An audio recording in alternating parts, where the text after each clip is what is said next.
Гастрономический фестиваль тувинской баранины в республике проходит впервые. Он собрал 16 участников из разных районов Тувы и около 7 из других городов и стран.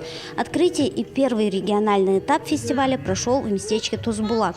По словам организаторов, место было выбрано специально, чтобы охватить больше людей, которые по правилам конкурса могут стать участниками народного голосования. Мы считаем, что обязательно надо нашу тувинскую баранину популяризировать в средствах массовой информации по всему миру, чтобы все знали, что в Туве, в России самая вкусная и интересная баранина есть. Все участники готовили под открытым небом. Каждый мог воспользоваться необходимой бытовой техникой в зависимости от сложности рецептуры. В почете у местных поваров традиционные блюда из тувинской баранины, где минимум специй и соусов. Изюминка в самой баранине.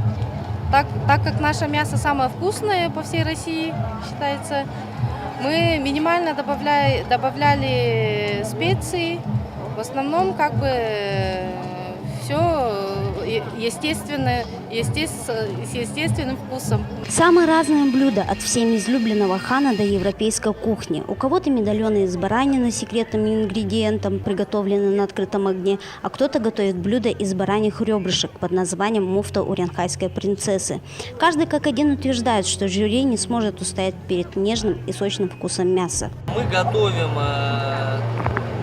ногу молодого барашка, томленную в красном сухом вине с запеченными овощами, специями. Потом мы будем готовить, мы приготовили бастурму собственного приготовления, то есть тоже из местной баранины.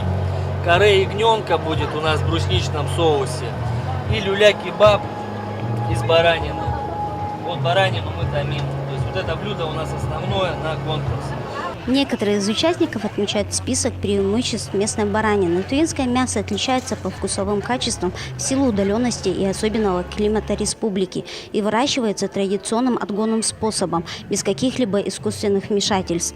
Помимо приглашенных экспертов в приготовлении мяса, участников также будут оценивать и обычные люди. 15 августа в скульптурном комплексе Центра Азии пройдет второй международный этап фестиваля. Чинчисамбуга Буяноин, телекомпания «Новый век».